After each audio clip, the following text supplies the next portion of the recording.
Hello, even though every time I say hello and these aren't new, I'm just like going over and over them with part ones and part twos. So we're on part two of one of the Kenworth books.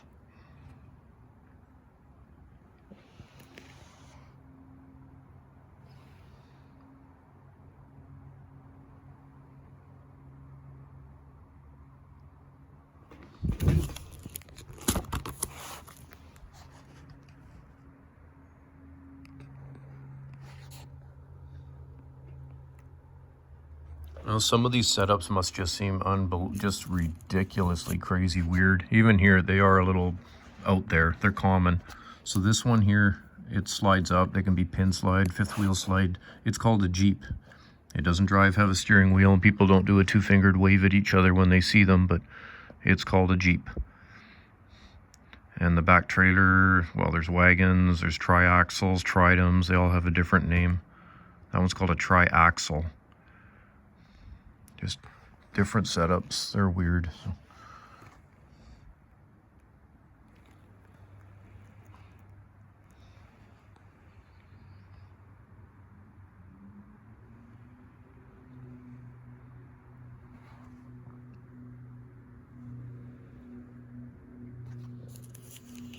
Putting a rig together. Something I know nothing of.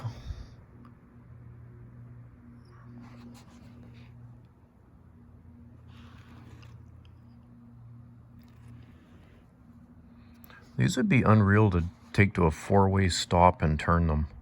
Like I've run an A model Kenworth along the 232 or 230 something wheelbase. It was a logger, but I mean, if you didn't cut your steering just right, I know new trucks turn sharper, but if you didn't cut your steering just right, you'd almost end up in the ditch trying to do such a wide turn, or having to do a wide turn. Those things would be crazy. That's pretty. Just needs the white M on it.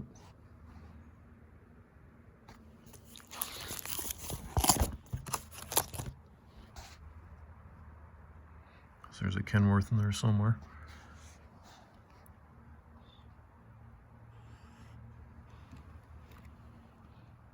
I'll check out the rubber on that thing. It's a cross between a Foremost, a Nodwell, a Rolagon, and a truck. I would hope you guys know what all those names are.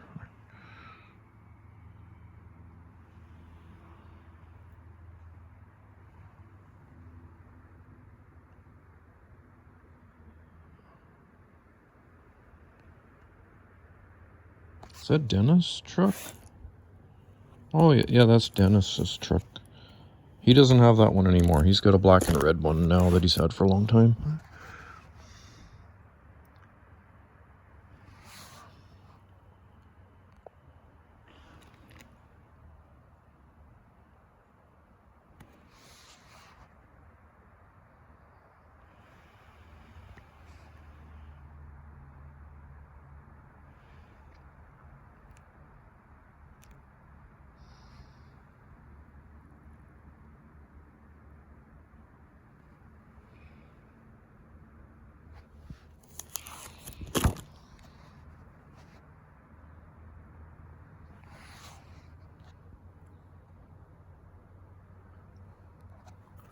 Pacific in the background.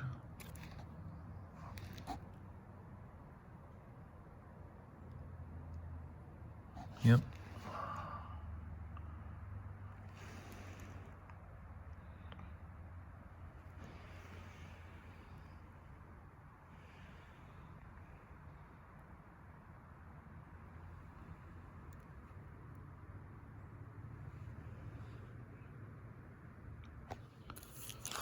Say what you will or think what you will about trucks, but there's millions of them out there, or there should be, doing everything you will ever need done or delivered.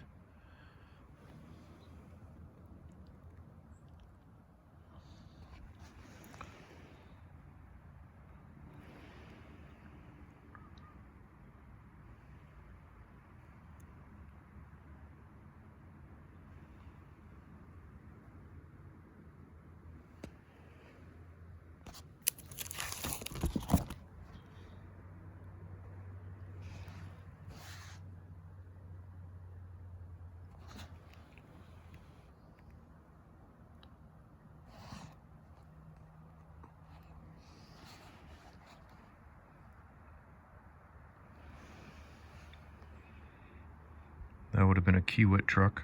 That's at the Parker Pacific Inland Kenworth dealership in Alder Grove.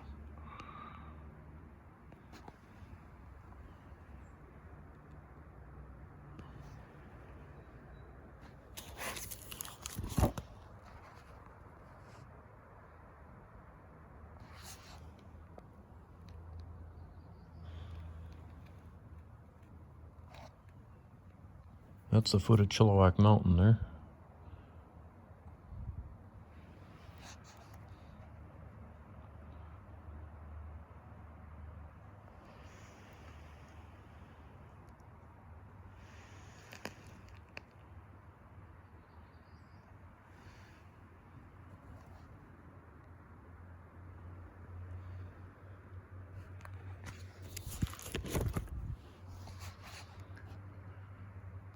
So this is what you see around these parts in the Vancouver, BC and east in the lower mainland Fraser Valley. It's called a truck and transfer.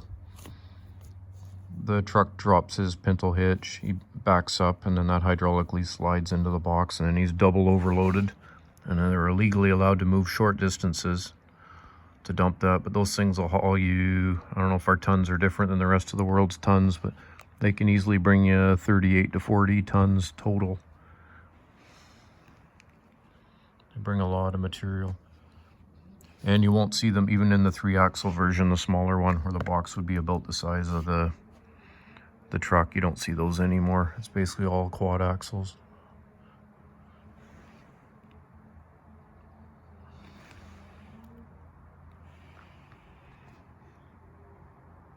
And it said that even on Vancouver Island, you won't really see truck and transfers.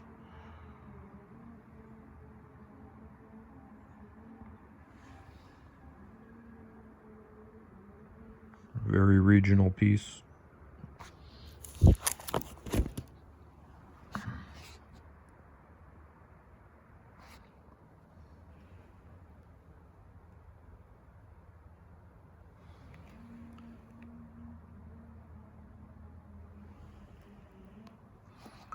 And no introduction needed there. So it's Al's truck.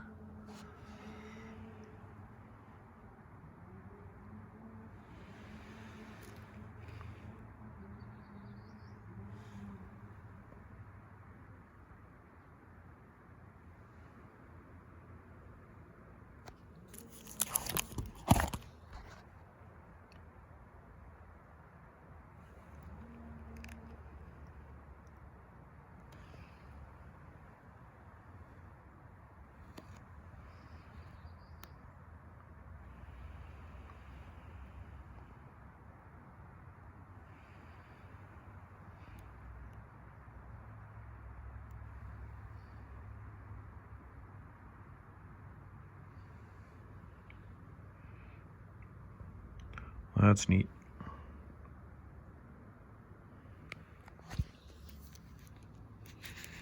Nerve of a bullfighter, the skill of a jet pilot. And a bad attitude doesn't hurt either.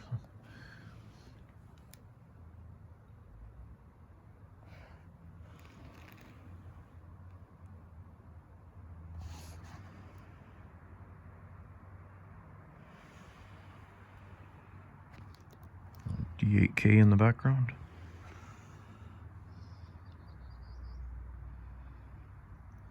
That looks like the original Weyerhaeuser trucks that started here when they bought out McMillan Bloedel. They had a bunch of those with the green, with the logo on them. There's a man-sized load.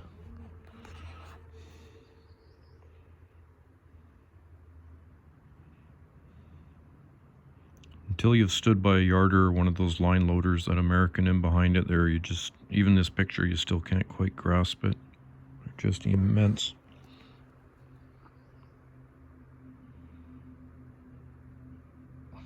Maybe some R.W. Saunders and Sons trucks.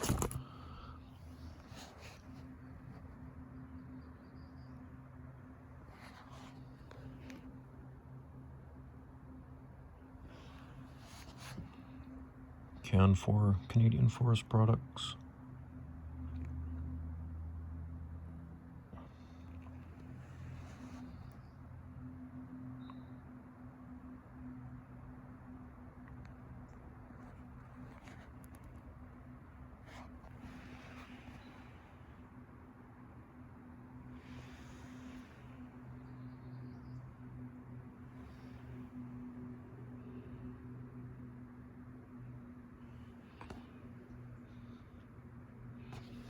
That's expensive getting your box polished.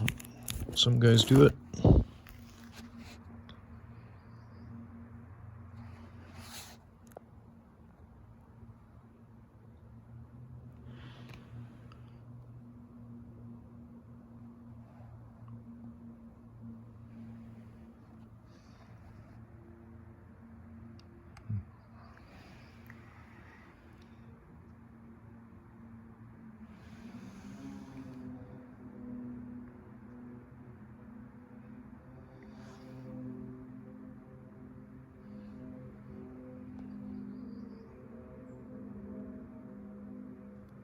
Can 4 always had the 4-digit numbers. It's got a weird trailer on it.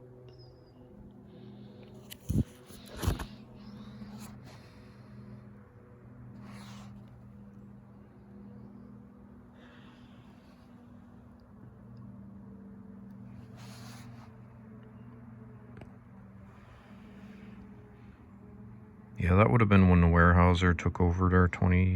Was it 98 to 2001, somewhere in there. Logos came off, trucks got white.